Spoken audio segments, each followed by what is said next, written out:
Get me that signal. We need more power.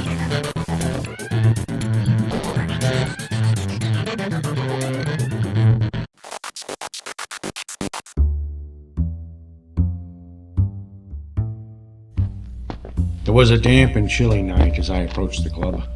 I paused for a moment to gather my bearings.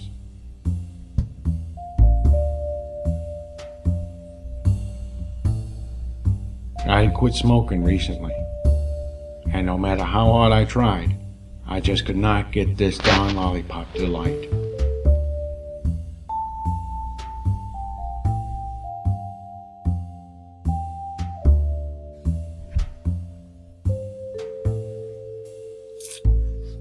The little light on the camera winked on.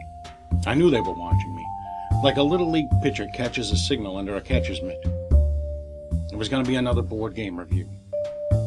The name's Elliott, Sam Elliott, and I'm the guy who's going to spill the beans about Ace Detective from 8th Summit Games. It was designed by Richard Launius, designer of such classic games as Arkham Horror and Defenders of the Realm. Ace Detective is a sort of storytelling card game set firmly in the detective film noir genre. There's been a murder, and it's up to the players to guide the gumshoe to the killer. Only one player will finger the right suspect. There's no doubt that it's packed with theme, but what else is it packing? The back of the box reads, "The year is 1941. Within 8 months, the United States will join in the war raging in Europe and brewing in the Pacific. However, for the moment, the lives of most Americans continues in relative peace, unless you live in a city by the bay. In San Francisco, crimes, mysteries, and good old-fashioned murder present unique challenges to detectives and residents alike, especially if you happen to be a detective." Ace Detective is a storytelling card game that rewards imagination and the turn of a good tale. Play your cards right, tell your story, and be rewarded the plot points needed to place clues on the suspects of the crime. But be careful. Everyone in this gritty city is competing to tell his or her own story. Now, that's from the back of the box. Let's take a closer look. The game is mostly cards, tokens, and one die. You get 16 different crime cards and 12 different suspects. There's your crime cards. Here's the suspect cards. I don't know if you've noticed the artwork. The artwork is from Black Mask magazine. I actually licensed it, which was a magazine back in the 30s and 40s. It's pretty cool, actually. So, let's see what this crime's going to be. A case of mistaken identity. When you enter the neighborhood hardware store owned by Gareth Thomas, he's in the back room being questioned by 3 men in masks with German accents. The men hear you rustling about and take off. Mr. Thomas confides in you that the men have been coming inside his shop for weeks, threatening to harm him and his family. They are looking for information as they insist that Mr. Thomas is someone he's not. Mr. Thomas has played along so far to protect his family. You ask him to go into hiding as you investigate. Interesting, it doesn't start off with murder. What do you know? At the bottom it has the recommended suspects for you to use. The foreign diplomat, the powerful politician, the wealthy collector, and the beautiful heiress. You can actually use whoever you want. So, I'm going to use the top 4. Oh, beautiful heiress, wealthy collector, foreign diplomat. Oh, it's 3 out of the 4 that they said. So we're going to put those guys up here where you can see them. And the rest of the suspects go out of the way. Now you get to choose a detective. So we have 5 different detectives to choose from. I'm going to choose one randomly. Okay. It's Kimberly Kane. mystery writer, and amateur sleuth. When a player adds a people card to the story chain, that player may play 2 plot tokens and roll a die. On a 5+, the player may flip face up any clue token on any suspect. There is some details about her. She's very suspicious. She's prone to belief in conspiracies. She has influential connections. She's very good at manipulating people to do what she wants. Hey, baby. She's the author of Murder Mysteries. That's not a book, that's a bunch of things. Thousands of adoring fans. Often finds herself in the middle of real mysteries, just like Scooby-Doo. So we're going to put her right there at the front of our story chain, because she's going to be starting it all off. We have clue cards. Oh, first we have story cards. Here's the story cards. Each player gets 4 of those. 1, 2, 3, 4 for that guy, and 1, 2, 3, 4 for the green guy over here. And we also have clue cards. Each player starts out with 1. 1 there, 1 there. And finally, these itty bitty narration cards. Each player starts with 1 of those. Now, let's take a closer look at the cards. These are the story cards. They have a large icon and 3 smaller icons, a picture, and then some kind of text at the bottom. Now, when you're telling your story, you can either associate it with just a picture, or you can associate it with the text. Of course, it's usually a lot easier to just go with whatever the text says. There's 6 different types of icons you're going to run across.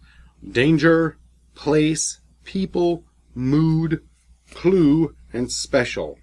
Of course, that's danger, that's a place, people, and so on.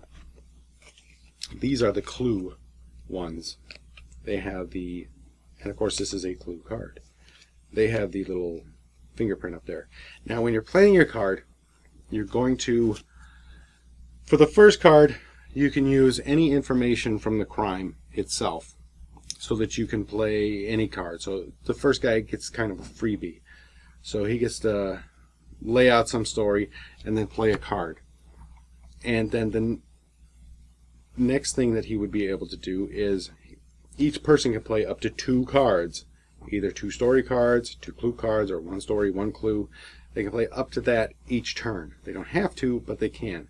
But the next card has to contain one of these secondary icons. So the next one, on the only cards that can be played are the place, the people, or the danger card. Or if you happen to have a wild card, then you could play that. And the wild card symbol is just a spade. I'll show you that when we run across it.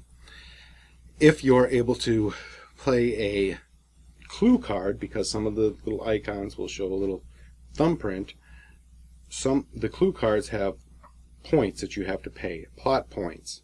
Remember we talked about those. So this one will cost you 4 plot points in order to play that card. And what happens when you get to play this card? Discarded trash. Roll a die and place a clue.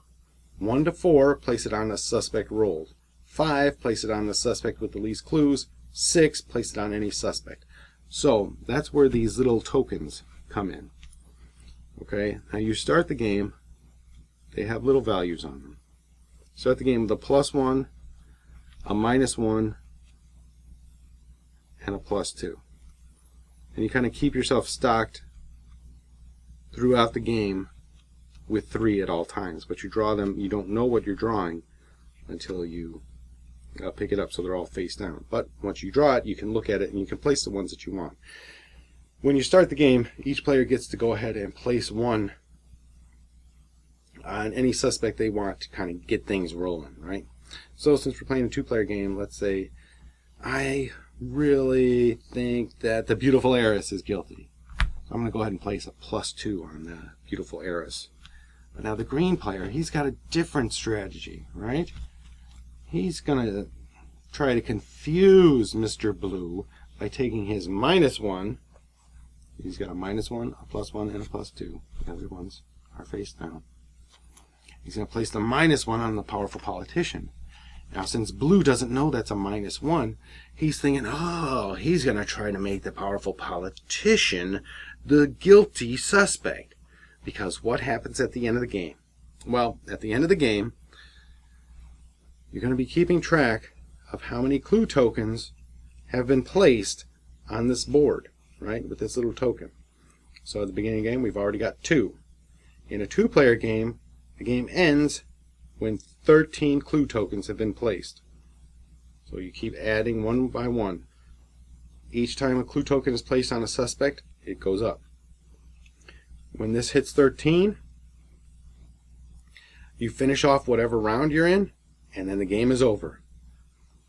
You flip up all of the tokens and you find out which suspect has the highest total number. So let's say powerful politician had this many tokens on him, and this guy had that, and the beautiful heiress had that many. You flip them all over and then you add them up.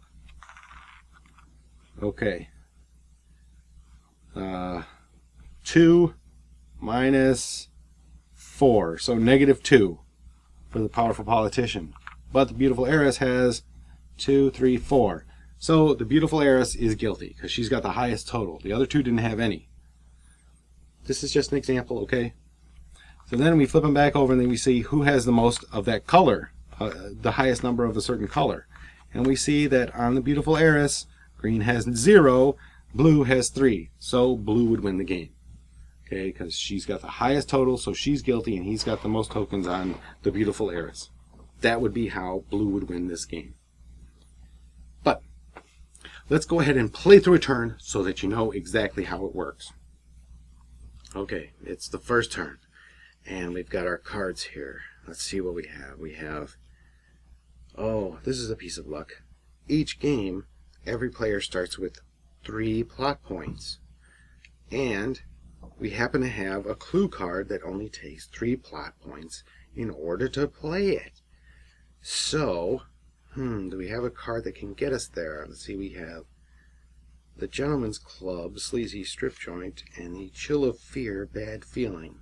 Well, I think it would be easier to get her into the Chill of Fear, so we're going to go with the Chill of Fear, Bad Feeling. So what happens? Okay, she comes out of Mr. Thomas's hardware store. She told him he needs to go into hiding. Immediately he flips over the sign and changes the store from open to closed behind her. Slowly she walks down the street carrying her brand new bag of screws that she had just purchased for only 39 cents. They're going to come in really handy because she has a lot of screws. That is not where I was going with that.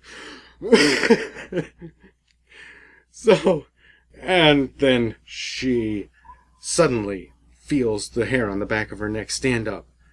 She gets a very bad feeling. And this is where I would be rated or something like that. But no, I'm not done yet because somehow we have to work in an old photo. So how does he do that? She got the bad feeling. Someone taps her on the shoulder. She turns around. It's a little kid. He's about 9 years old. He's standing there. He pulls an envelope out and hands it to her, and then turns and runs away. She says, "Hey, kid, what are you doing?" But no, quick as that, he's gone. She pulls open the envelope and draws out an old photograph. It's a photograph of the wealthy collector as a young man. So, I play that card then, pay my 3 plot tokens, and now I get to do what it says at the bottom. Roll a die and place a clue. 1 to 2, any female. 3 to 6, any male. Well, I kind of just implicated the wealthy collector because I felt like it. But let's see how this works out. 1, any female. Okay, so the beautiful heiress is the only female. So I'm going to take one of my 3 tokens. And let's say I really want it to be her. I was just trying to be tricky before. So I place my token face down on there. Draw myself a new token. I wasn't able to work in my narration card, so I'm just going to hang on to that. And now the second part of my turn is I get 5 plot points. This is the hard-boiled version, so we're not rating each other. So now I get my 5 plot points, and I can use that to, let's see, I have 3 story cards left. I'm going to purchase a clue card for 2 and another story card for 1. That's 3. Cash that in, take 2 back, and then it's green's turn. That's how it works.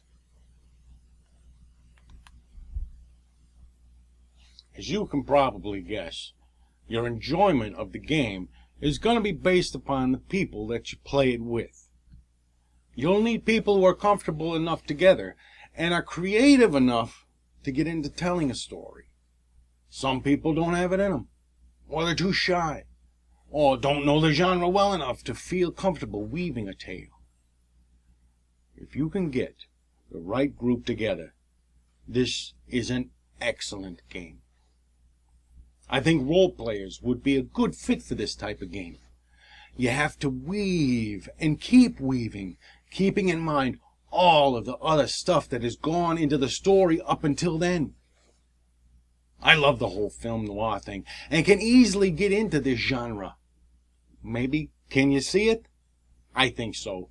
The other players should at least like the genre and be a bit familiar with it to really get into it. If you have one player who doesn't want to play, it's going to ruin a game for everyone. Although I guess that could be said for most games. The concepts are simple, and it could be a lot of fun. Half the fun is leaving the character in such a situation that the next player really needs to dig deep to figure a way out. Eventually we started trying to do mini cliffhangers between players just for fun, and it was hilarious. If at some point someone at the table doesn't start talking like Humphrey Bogart, I'd be surprised. It reminds me a bit of Fiasco, but with more structure. While Fiasco has many different settings, the game is pretty free-flowing, and sometimes it's too free-flowing and loses cohesion as a game. Ace Detective could actually be played with no storytelling at all, just as a card game. But what fun is that? It brings in a little structure, but it's limited to the one specific genre as a result. Then again, how many games are set in multiple genres? A note on narration cards. These cards come with a sentence or two on them that you're supposed to weave into the story somehow, so that you can play them and get the benefit they provide. However, many times the text doesn't fit into your story at all. It's okay. Just use a piece of the text, or make it possibly a side note in the game. In one game, the heroine was riding in a cab and discovers a note in her purse. She examines the note and thinks about some stuff. That all happens. And when she comes back to reality, she can still hear the cabbie droning on in the front seat. That's where I threw the text from the narration card in, as just an aside that the cabbie happened to be saying at the time. It really had nothing to do with the story, but it fit in even though it didn't. The edition I bought came with the Strange Tales expansion, which lets you bring a little Cthulhu into your games. I loved it, and though fairly small, did provide for some excellent storytelling options. If you can get it, I recommend the expansion as well. Thanks for joining me in this review of Ace Detective from 8th Summit Games. Let me know if you found this review helpful by leaving a comment or sending me an email at Elliott_Miller@voiceofe.com. Make sure to subscribe to the Voice of E channel on YouTube, as I'll have plenty of gaming, entertainment, and comic book coverage this year, and it should be a lot of fun. Thanks again, and until next time, keep your mind free. Get me that signal. We need more power.